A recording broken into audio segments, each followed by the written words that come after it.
everyone, and welcome to another American Scouser Podcast. Another Monday. I would say the gang is here, but we're missing one person. But we know, as always, Alan is here, and that's all we need. Alan says, "Greetings from Houston." I am your host, Timushin, as always. And with us this week, the lone guy with no Bickler in action is Gally. Gally, what's happening? Not much, just hanging out here in rainy, dreary New England today, but I'll take it over the oppressive heat that the people in England are complaining about getting.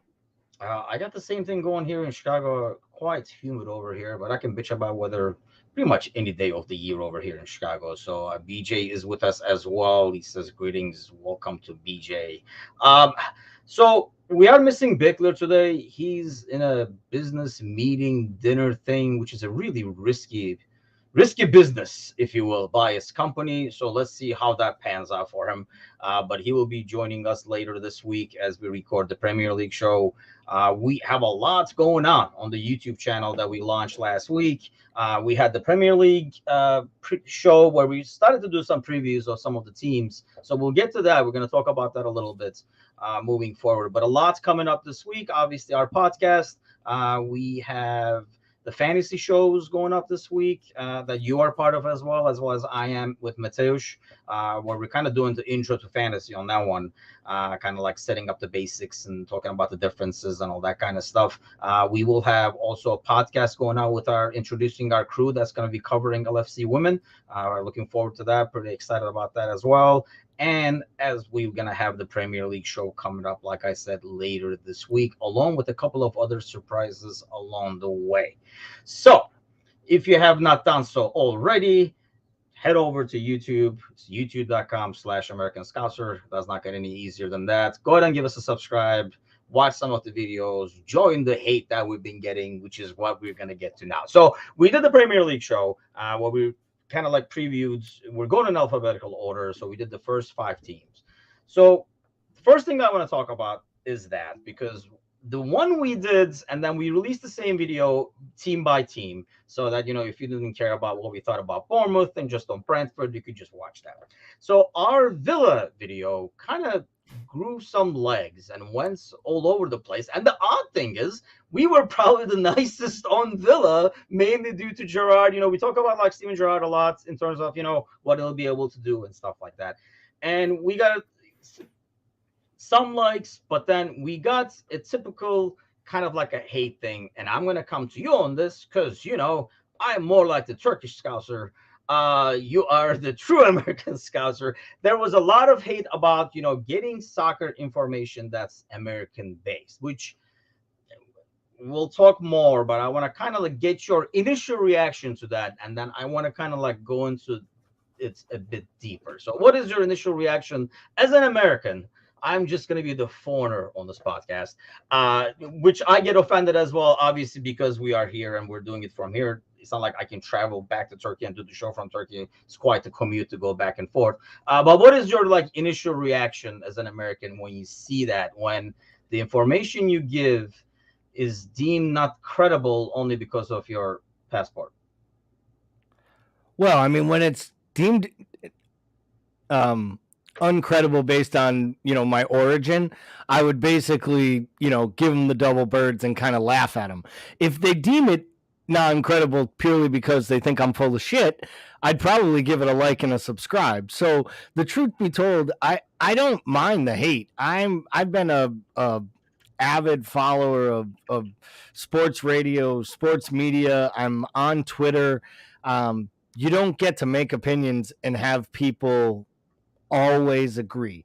So that to me really doesn't bother me at all. What does bother me is the fact that, they constantly try to just slam the American thing into it. And for me, that is really something that just gets more and more irritating. And I'm not really sure why where you live has any bearing. And I think the idea that they like to just say, you come from a land where soccer doesn't exist, or, you have no football IQ because your country has no football knowledge. I mean, that doesn't really bode well or make sense to me either. I mean, obviously, yeah. I mean, when the comments come in, and when we do this here on Facebook, on YouTube, or whatever, you're gonna have to get used to the hate. Not everybody's gonna love you. Actually, the haters are usually louder than the people who like you. It's just kind of like part of the ordeal. It is what it is. You kind of get used to it after a while. You gotta kind of grow some thick skin and ignore that stuff. I guess my thing is, and it kind of goes back to when I way back first started American Scouser. One of the things I was thinking of was, when we were coming up with the name, I wanted something more unique to Liverpool. That's where like the American Scouser thing came from.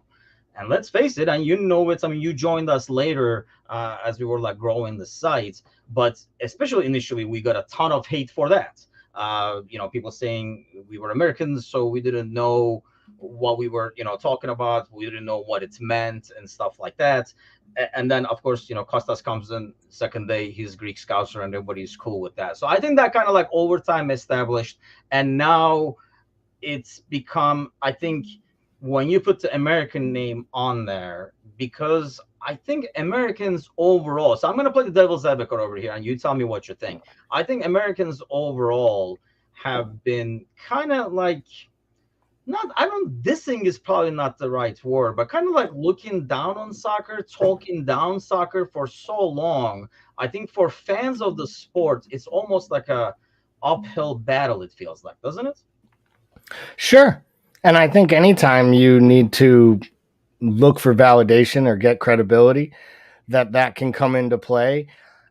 I don't think that you do that to a bunch of guys who are obviously care enough to put together a program and try to edit it and clip it and put it out there. We're not the haters. We're giving up our free time to talk about football and, in some ways talk about, Aston Villa, giving time and energy to that. So for me, I don't really know why they would be so frustrated, but I do love the fact that it garnished, 8 or 9 comments, some in disdain. And then there were some Villa fans getting on the folks for that mentality and almost saying like, give these guys a break. Who cares what team they support? If they're talking about Villa, it's good for Villa. So, I'm a big firm believer when you're in this type of industry, whether it's a volunteer passion project or you're getting paid, you want 50% of the people to like you, 50% of the people to hate you, and then 100% of the people don't change the channel. So welcome back, Villa fans. Come back, check us out. And even if you don't, whatever you did to make that video hit 750 views in less than a week, we appreciate you and keep it up. Yeah, it must have gotten shared saying like, look at these bozos or something like that. But which, like, who cares, like how it got shared and stuff. And yeah, like you said, there were some people saying, why the negative comments, because the facts were facts. Boz is very confused because he missed the beginning of he says, I need to catch up. Yeah. Out of our like YouTube TV channel, our preview show of Villa, that's what we're talking about, like the reaction it got out of all the other videos we've done so far. And so how to change that, I guess, is like the biggest thing. Because after that, like my initial battle was establishing the website with the name Scouser in there, kind of explaining why we call that and what we mean. Because when we say American, we don't mean by passport either. Because like I'm Turkish, I actually could be American, just too lazy to do the paperwork. I've been here forever, so it's just a matter of doing paperwork. I think just too freaking lazy to go take tests and stuff like that. That's just not me. But so it was more about like the whole concept of being like Scouser, like being a Liverpool fan. People were kind of like bad on that. The second part became fighting the American thing. I think that's where we're at right now. So how does that change? Do you think it's just a matter of like time in terms of more interest as the league grows and people kind of get used to the fact that Americans are more and more warming up to the sport?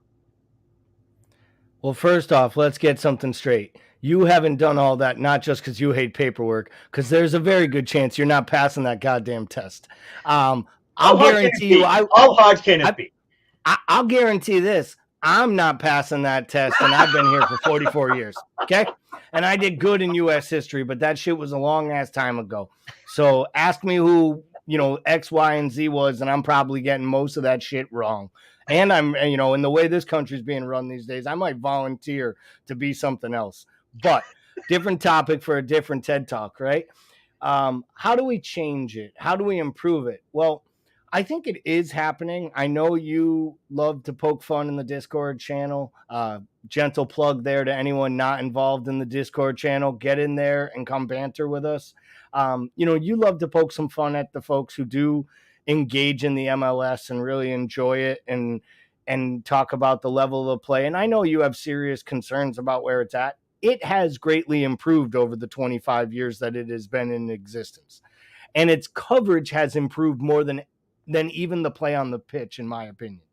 And what I mean by that is I think we have gotten away from the days of ESPN trying to cookie cut the MLS into being another baseball or another basketball or covered like other American sports are. And they tried to have a clock that ran down. They tried to have overtime, right? The only thing that they've really not broken away from is playoffs and pro rel. And I think we've talked that ad nauseum. It's not going to happen anytime soon here. But I do think the product on the pitch and having youth academies has helped. It's gotten younger people into the sport. And I think that there's a younger attitude about getting fun, engaging, lower level soccer. In my area, Hartford put in a team that has got a really great rabid supporters base. Little old Ludlow has their own USL2 team, which for a town their size to have a stadium that holds 50% of the town and they all show up on match nights, there is some love for the sport here. But I genuinely really think it's going to come down to just more and more time. But let's be honest, the English don't give the Italians respect for how they cover the game. The English believe the game was created there, was started there, and anything that doesn't come from there is nothing but trash. Just like the way they talk about the Premier League. So for me, if little old American Scouser is picking up English hate for its American coverage, I'll take being American all day long. Put me on the list of things England hates. Yeah, Gowie. you're lucky Bickler's in here because talking about Major League Soccer hates, he is like, leading the charge with a pitchfork in hand. I'm more kind of like in the middle in terms of like the quality. I think the quality has a long way to go. And what I don't like about how Major League Soccer overall goes about it is I think they should focus more on building the culture, and the players that are kind of like coming in is going to be a part of that. I know, sometimes getting these old guys maybe in their, way past their prime to somebody like us who watch them in their prime and can appreciate that, it might not be as fun to watch, but I think it does kind of like get more interest in the game. And I think overall that's what it's going to take. When I read those comments and when I see, in general, like a negative view about how American soccer is viewed, I mean, I can kind of understand that. And I think it's going to take a lot more time because it would be like, I don't know, like me with a couple of other Turkish dudes doing like a baseball podcast and talking shit about the Red Sox. So let's put you in the flip position.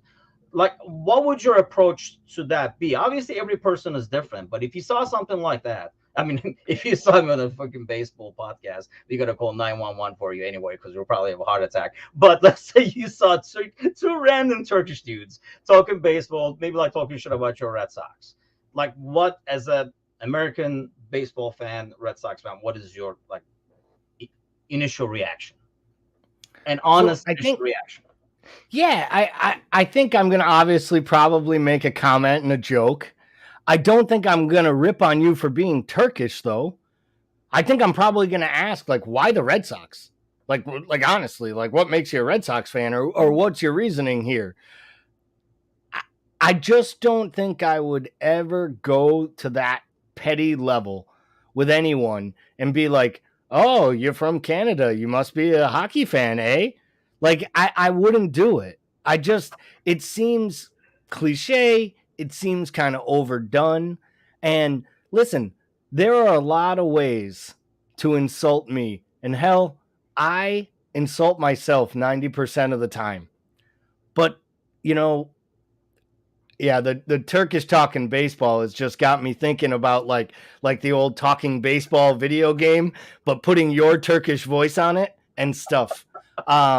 It would be absolutely awesome. But honestly, there should be a rule against bringing up the Red Sox any weekend after they get drubbed by the New York Yankees, and I have to listen to it all weekend long because I may not watch the sport anymore like I used to, but I still can't avoid it living in Western Massachusetts. And so no more Red Sox, no more baseball talk for the next 45 minutes on this podcast. Yeah, I'll try my best to avoid baseball. It'll be a fight, I'm sure. Speaking of stereotypes, Boaz says, I bet Timuchin makes a mean kebab, which, is the ultimate stereotype, mind you. But to answer that, I actually did. I am getting better and better at it. I did suck at it, but when you can't get it in the regular place, you kind of have to. Meanwhile, Alan Walnut says, I did it 2 years ago and got my citizenship. So congratulations there. If you have your study guide, just mail it over to me because I might need it pretty soon. So let's go back to Major League Soccer because I think that is probably key, right, to kind of like improving the overall how it's viewed. And I think that's one of the biggest things I like about some of these guys going to Europe, because I think it kind of increases the value of the league as more and more players from here go there and hopefully be successful. What is the key to that, you think? I mean, is that like, how do they get Major League Soccer to improve in overall standings? I think one in the comments, it was like $1 billion evaluation, or actually Boaz was saying it's like the 8th most expensive league in the world, which is really like, that's crazy, to be honest with you, because the quality is not there for the money, right? Or is it just, I mean, I understand what you're saying in terms of the improvement, but if I said, I mean, would you have guessed it's the 8th most, for example? I would, because of that's a monetary valuation. True. So we're talking, one, they have 32 teams, not 20. So you have 12 more teams to add into the total. But more importantly, you have billionaires that bought these teams, many of them, as tax write-offs for the profits that they make on their NFL teams or their baseball teams. So, I hate saying it as a guy who lives here in New England. I would love a soccer-specific stadium. They could have one outside of Worcester. They could have one in Boston. They would bring in great groups of ethnic supporters, put it on the T line. You'd have college kids, but it's never going to happen because the Crafts already own a super sports mecca complex that the Patriots play in, and they can just put them in the stupid football stadium and call it a sold-out arena with 3/4 of the stadium, under tarp. And it's a terrible experience. It's an awful overall experience. If you go down to Yankee Stadium and you watch New York City FC, it's disgusting. It's one of the worst views I've ever seen of a football match. But you cross the bridge and you go into New Jersey and you go see one at Red Bull Stadium, or you go down to Atlanta, and I think you're seeing football with an atmosphere at a level that rivals places in Europe, whether we like to actually admit that or not. They have big time supporters groups. They have real fans. So I think that's what we need. We need higher coverage of the great places like Kansas City and Portland, more television of Portland versus Seattle and LA versus LA.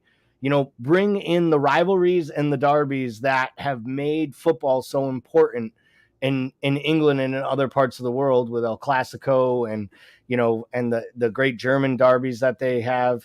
I just think that that's what breeds generational fans, and that will change the perception. And I think that's part of the problem in Major League Soccer is the number of teams and how it gets watered down as they add more teams. But I think you make an excellent point of how, every, I guess, franchise team, whatever you want to call them, kind of like handles it differently and therefore creates a different atmosphere. I mean, being in Chicago Fire, especially now that they moved it back to the Soldier Field from Bridgeview, the Toyota Park in Bridgeview, it's exactly like you're saying. I mean, it's like a huge stadium with a third of it full. Everything else is covered. It's hard to get an atmosphere. When we were in Austin, we went to Austin's, own soccer stadium. Shout out to the guys in the Liverpool Sporter Club in Austin, by the way, Steven, Darren, Michael, Iman, all those guys.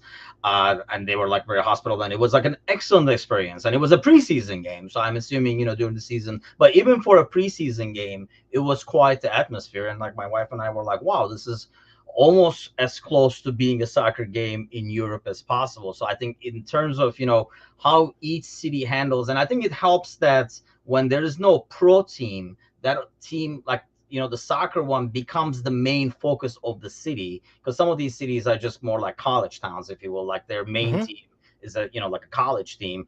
I think that kind of helps because it gets that attention, whereas it can kind of get lost in some of those other cities. But I think less number of teams, I think, would help. I know it's not the American model and everything, but I think it would improve the quality overall. Yeah, I would agree with you less, but I'll honestly say this, and I believe every single sports league in America would be greatly improved with 4 less teams. Every one of them. I think the NBA is a better product if you gave me 4 less of every 2 players on a roster.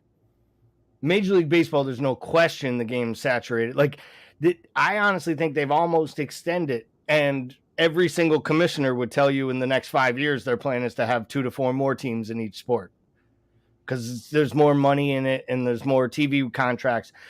For all the people, and I do agree with Boaz, some of the points he's making over in our chat for those who are following us online. But there's a little bit I call out on it is that,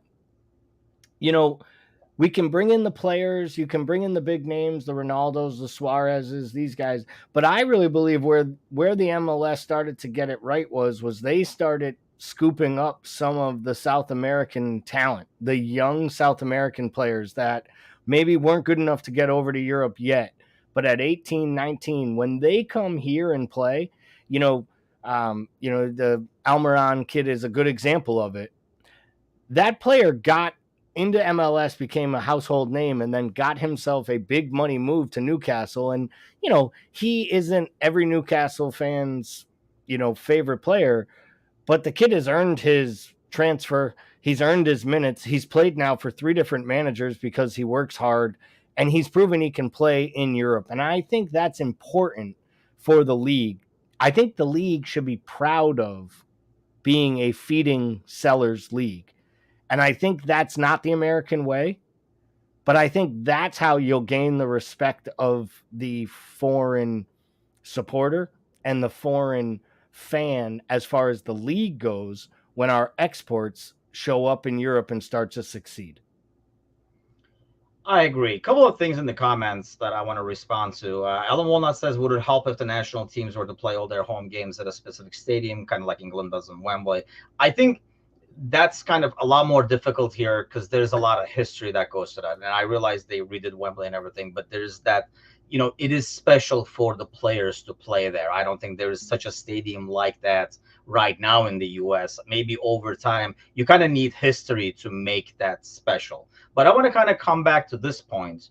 And Boaz says the real American can't stand soccer. They need to average 3 to 5 goals a game for Americans to reconsider.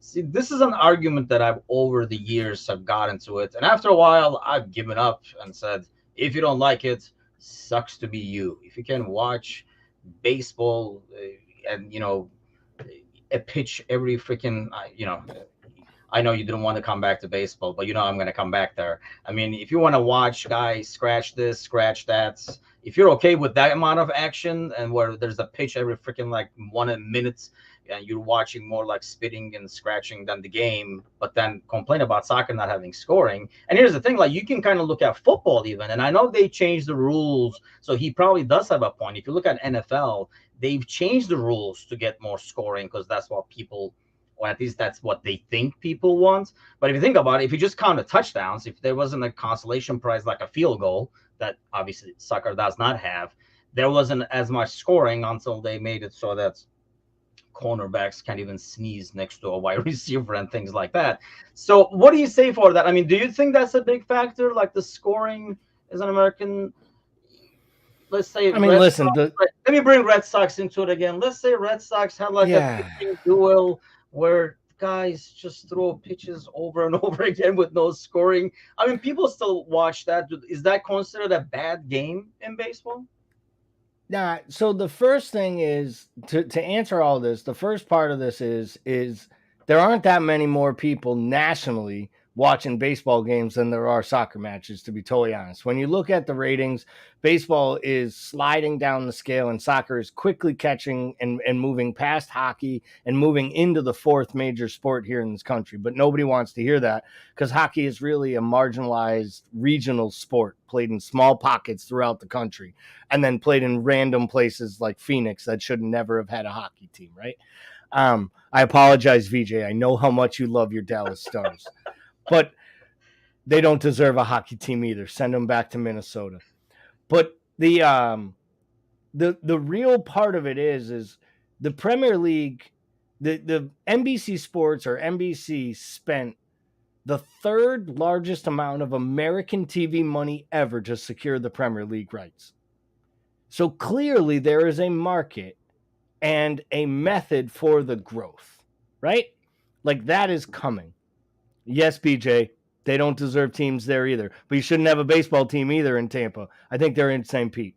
Well, to be fair, we shouldn't have a baseball team anywhere, but go ahead. It's a good point. Should have just ended that sport. You know, it's just been played since the 1800s. But the you know, it really comes down to I don't buy that they need 3 to 5 goals. I do think they need good coverage. And I think that's what's been improved. And I think that's why we have seen the numbers go up on viewers in the United States. You know, long gone are the days of the old ESPN 2 cameras. You know, you could never see the angles, so you really got no real view of the players. The big baggy shirts, so you couldn't even like see the guys or who they were, and they were just kind of like running up and down. I always equate it watching soccer or watching football in the 80s here in the United States. It was like basically stealing porn. It was like grainy, you know, mixed messages. You were like hitting the button on the remote trying to get up and down the channels to like pick it up. And it was true. It was like fixing the rabbit ears on top of the roof.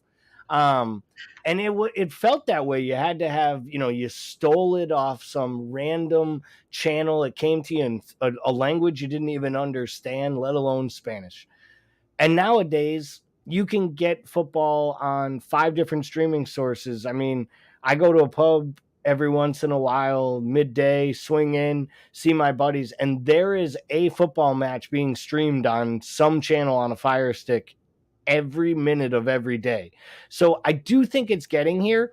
I just think, to Alan's point, I'll say this. I think the national team, the U.S. men's national team, at times when it has been on the improvement, on the ascendancy, you know, maybe 2014 as we went to Brazil and we were in a tough group and we got out of it and we played the tough match against Belgium and it looked like they might actually squeak it out, right?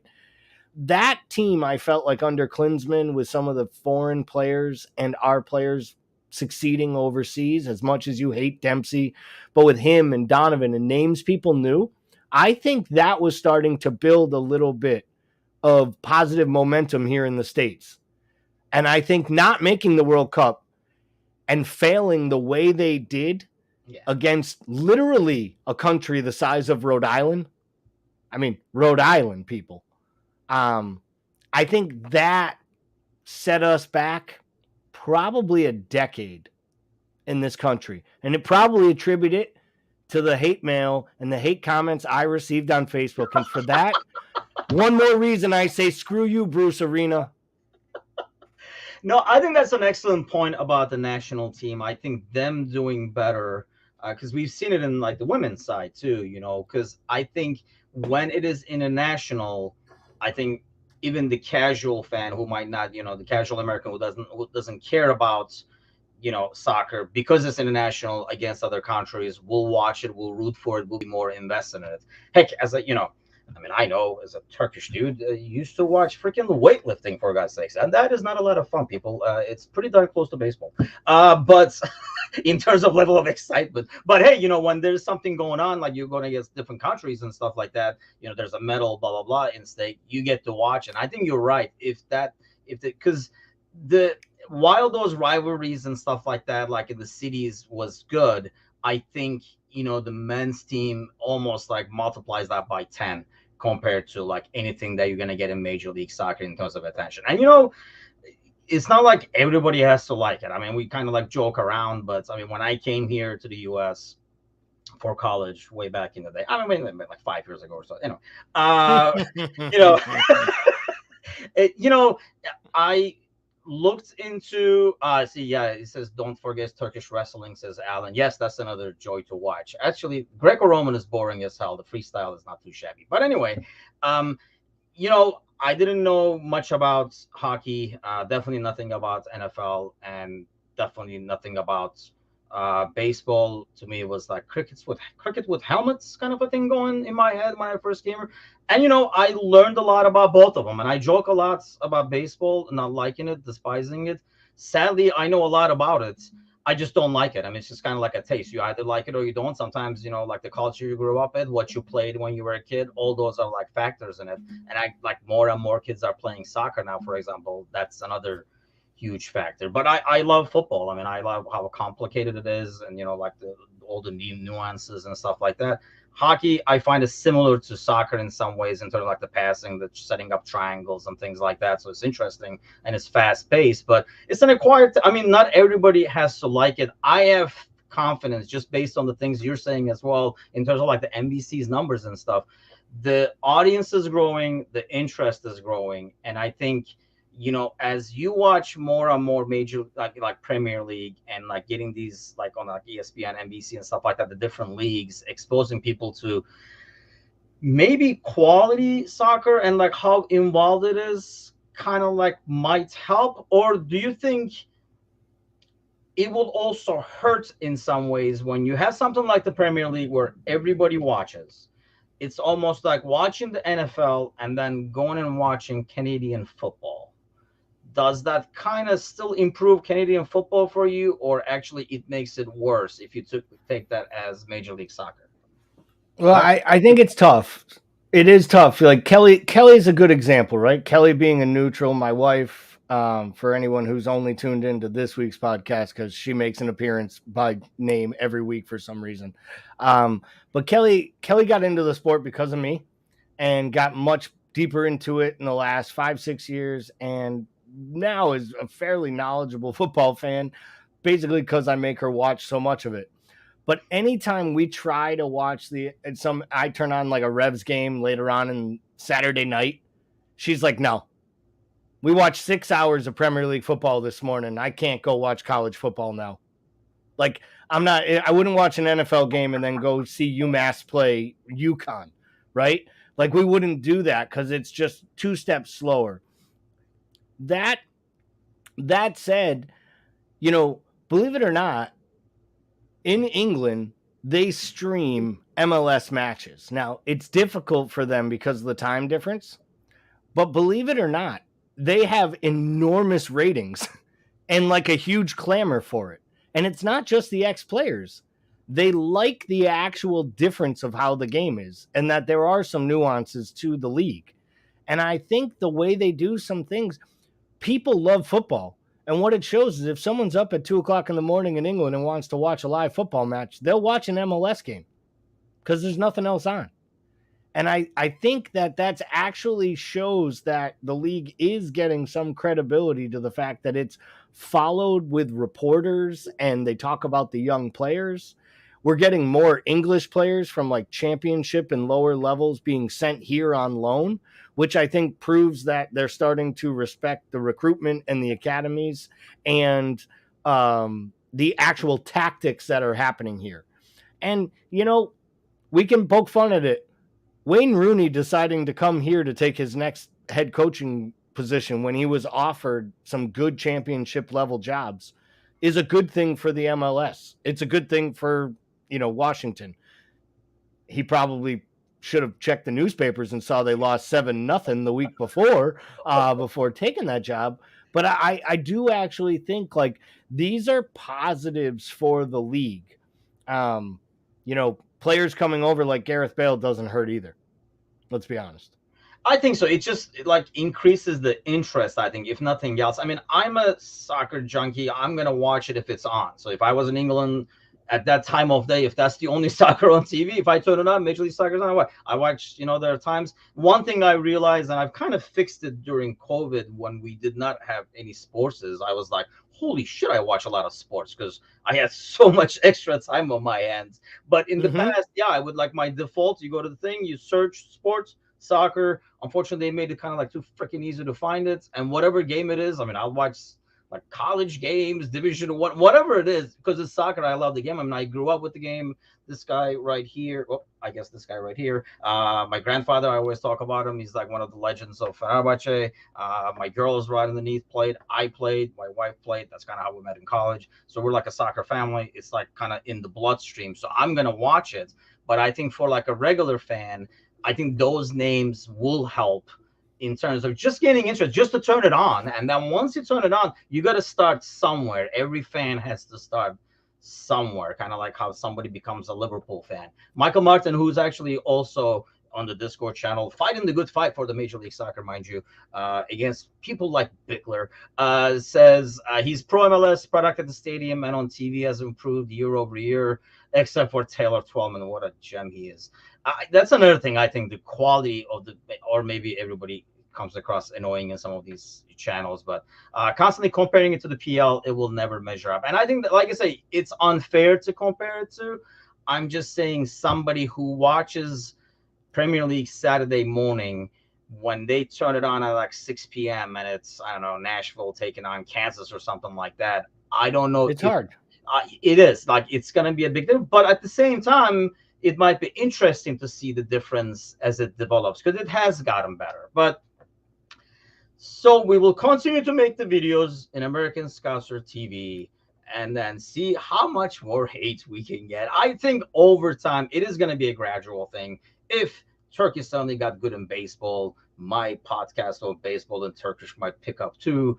So it's kind of like the same thing. I think over time, you're right. It's going to, because compared to 20 years ago, I think it's night and day. Like the amount of attention and respect the game gets in the US compared to when I first got here is definitely night and day. Mind you, that's been way over 20 years, but you know what I mean. So let's get back to the topic on hand. Let's get back to our boys. We can't save YouTube comments, so let's get back to the boys. So we had 2 preseason games, kind of like odd to kind of like take a look at it and make a call on anything.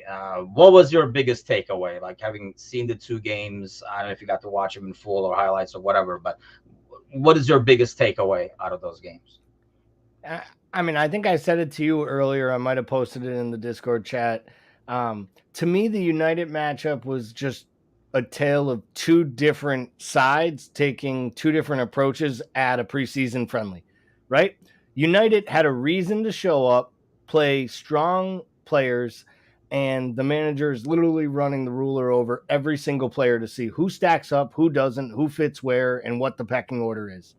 No question, no issue there. And if I were a United fan, I'd be happy that Ten Hag took it that way. Yeah. As a Liverpool supporter, we basically treated that match as 3 30-minute training sessions. And that's exactly what it was, littered with some nice touches, some great opportunities, for everyone but Ox, and more importantly than anything, a whole shit ton of mistakes. So in the United match, I hate to do this, but I think you got to call out the heroes of 2 years ago, right? Nat Phillips was absolutely dreadful. If Bournemouth was watching that, hopefully more than the 3 people who viewed our recap of Bournemouth, well played, Bournemouth fans. Well played. Hey, bring the hate. Get the hate mail, so you got to thank that. Bring the hate. You can't get hate when only 3 people looked at it. So, but Nat Phillips was just absolutely brutal on both of them. Left the young right back out to dry. classic scenario. I don't even know the guy's name, but I know one thing: he's really good going forward and defends like shit. And he had a tough afternoon in 30 minutes. They concede 2 goals there. Reese was so soft on the third goal, letting Martial bully him off the ball. Really tough. But what can you say? Diaz was lively. He was all over the pitch. I thought Carvalho was really good at times. Should have scored. Diaz hits the woodwork and then fluffs his lines on the ball that Carvalho hit the woodwork on. So, on a different day, a couple of those go in for Liverpool, and I think it's 2-2 at the half, and we're all kind of laughing about it. But 4-0 to United always stings. I don't care what the scenario is. Yeah, honestly, I think it was too big of a deal. I think some fans made it too big of a deal because it was United. Like, if it was any other team, if we were playing if it was the Crystal Palace game, I don't think anybody would have cared. And because it was United, it kind of like rubbed people off the wrong way. I mean, my freaking brother was a United fan, could not keep cared less that they won. He was exactly like, when the freaking season starts, So I think the logical fan knew that it really did not mean anything. I think logical fan knows none of the games on preseason really, for the most part, mean anything. It was kind of hard to tell. I mean, like when I saw Phillips and stuff out there, I thought, hey, maybe the good performance will bring the price up. That really freaking backfired on that one, but. If you have to pick one player that really stuck out to you and you were like, man, I'm glad to see this, give me like the biggest positive that you saw. In both matches or in just the United match? It's just in general. Just take both games. Like over the 2 games, what is like your biggest? I really like that. A player, something you see. Yeah, I think Harvey is ready to take a step forward into big boy status in the first team 11. Like, I think Harvey will be a borderline starter to impact sub in every big match we play. And I think if he develops into a match winner this early in his career, then we could have a real gem. The other one, Carvalho is what he was made out to be. He's not one for the future. In my opinion, he is for the now. He looks all the comparisons to Bobby. He looks like a different form of Bobby with his little intricate touches and his intelligent movement. And then lastly, I'm not worried about Nunez, but I've always said this, I would have rather him scored 5 goals in 2 than have, 6 big misses in 2. I'm not worried about it, but for his sake, I hope he bags one against Leipzig, even if the ball bounces off his face and goes into the net, just to get him off the schneid and just have it start going in the positive. Because I think in a player's mind, the further this goes, the harder it will be. But for me, Elliott 1, Carvalho 2, not worried about Nunez. Calm down the hype. Yeah, I agree with Elliott. I thought he was very lively, and you can kind of see the Elliott we saw beginning of last year as opposed to when he first came back from like the injury, because he was not totally himself. Carvalho, I think, has like a lot more room to grow. I don't know if you're going to see much of him make an impact, at least in the beginning, because I think defensively he still has a lot to go. There were some areas where you could see he was lost in terms of where to press, where to go, and stuff like that. You could just see those. But I think that's kind of like part of the learning curve, and that's why they do these preseasons, so they can go back and watch and like fix those things. But yeah, to me, he looks like a cross between Bobby and Coutinho in terms of, like some of the things he does on the field with the agility and evasiveness that Coutinho had in like tight spaces. So it is very nice to see. But going back to that, I was extremely happy to see Bobby and how he played, because I mean, me, I'm a huge fan of Bobby, and I think he still is gonna play a huge role. And I think that will help Nunez, which is the second thing I want to get to. Because do you think it's obviously everybody's going to talk about it, but because United fans are going to talk about it because this is a guy they missed out on. He chose us basically over them. But I almost feel like some Liverpool fans, we kind of like go out of our way to like just get too defensive about it, almost like feeding the frenzy, which can't be helping Nunez either. I think, it's just like, it's freaking preseason. Like you're saying, he's going to nail one. Will he go if he goes the entire preseason with no goal? Would it be like, but still, I almost feel like every time I see these posts, I see Liverpool fans almost like going out of their way to be extra defensive to defend the guy that I don't think needs defending right now. Yeah, this is the problem, right? There's half of the Liverpool supporters that are ready to already question whether he can live up to the transfer fee, and with this price tag, this, how he was, he's only worth 35, 40 million, and, and that's one side of the crazy ass fan base. And then the other side, has to come from the angle that if you're at all, if trolls are gonna troll people, like you just let them go. Yeah, you don't comment, you don't reply, you don't build into it. Now, do I wish he hadn't fallen for the trap on social media to start apologizing for big misses this early? I'd like to hear him be like, what the hell's wrong with you? It was a training session. But he's 22 years old and he just moved here from another country and barely speaks the language. So if he's going to respond poorly to a social media post while traveling through the Middle East on an Asian tour, or I'm sorry, through Asia on a world tour in the summer, I do what a young man has to do in Bangkok to get by, because I know this. 23-year-old Gally in Bangkok would have gotten more trouble than replying to trolls on social media had he been given a night out by himself with the boys. So, I just think that the kid needs to just be himself. And I do think he's going to be slowly bet in. And I too was very, very pleased with how Bobby played. And one thing I will say, I thought Gomez looked lively in the minutes he had. You could see that he's still getting his legs under him and fitness. And I also thought Sepp looked really, really good playing alongside Virgil in the second half yesterday or the other day against Crystal Palace, which, to the comments we've been talking about, maybe leads to him getting a loan somewhere that either secures a bigger fee or who knows, maybe the kid has a chance to be a fourth or fifth center back someday at Liverpool. We'll have to wait and see on that. But I thought there were some good positives from the youngsters. But I think in the end of the day, it was about the injuries. And for me, that's the only concern. 5-6 first-team players not fit enough to train is scary when we're on July 18th. Yeah, I think the part that scares me, for example, what happened with Jota is like the hamstring ones are the worst, just because, you don't want to rush him back. And when you do rush him back, you kind of go back to square one. Anybody who's had a hamstring injury knows that, if you don't give it time, obviously these guys get a lot better treatment than, we ever did for hamstring injuries. But, if you come back from it too soon, you just go back to square one. It's not like, it pushes for another week. You almost go back all the way back to square one.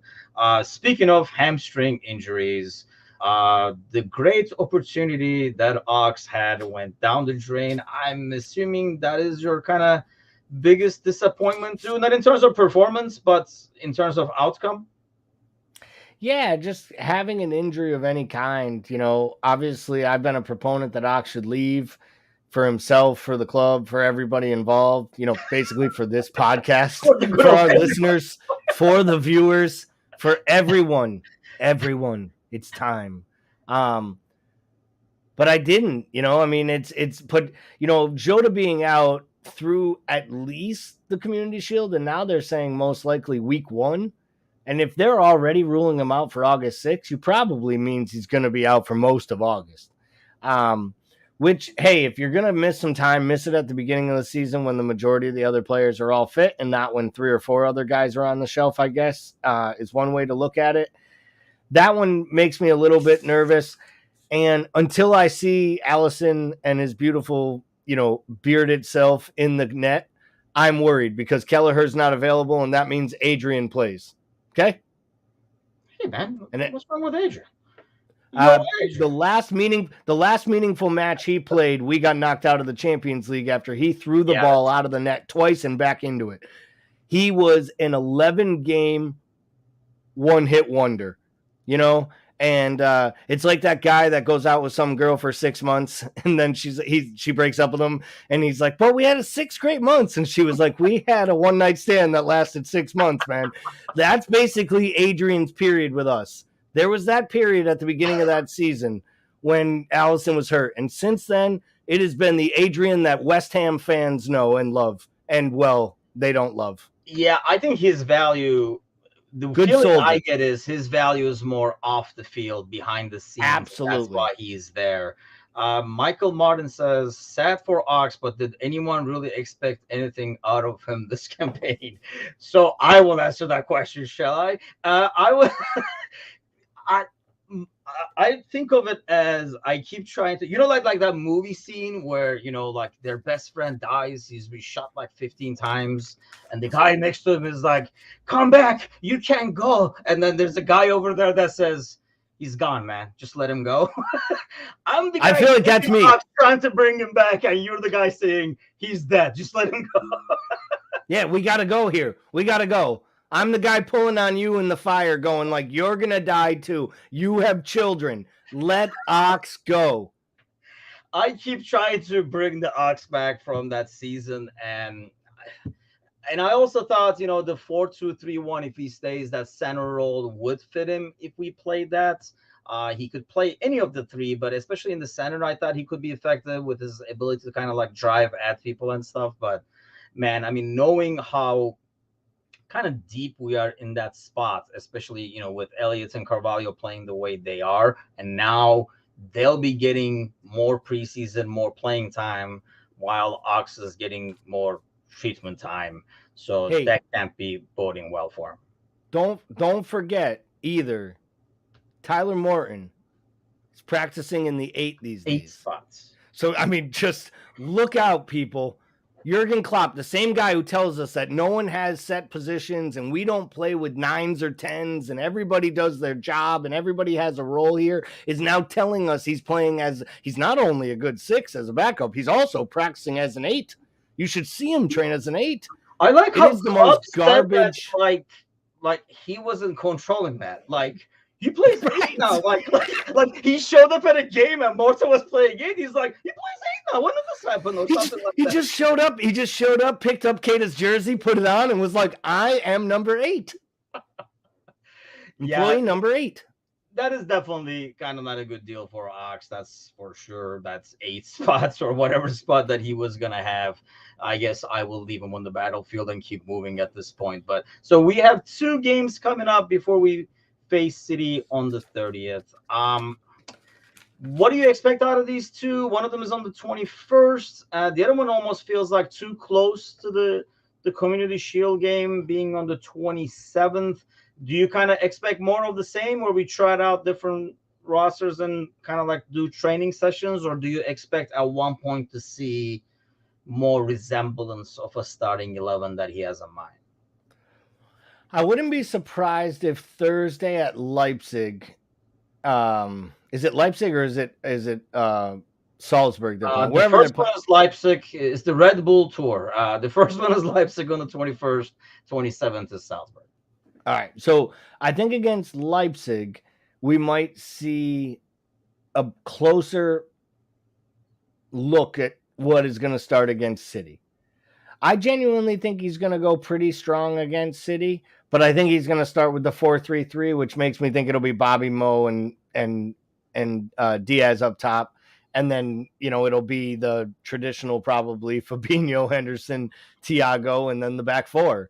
And, I guess we can answer Alan's question if we're going to throw out the lineup. I think it will be Konate starting to start the season, at least in the driver's seat for that starting role, based on how he performed at the end of last season and what he offers both as a goal threat and his pace in the changing of the formations. But again, huge mistake against United, trying to come forward. He leaves a bunch, he tries to play a through ball in. He leaves a ton of space behind. And because of it, it leads to, I think, the 4th goal by the young Uruguayan kid, the Palestri, who does look like a little player. United had a couple good little youth players there, I thought, when the subs came in.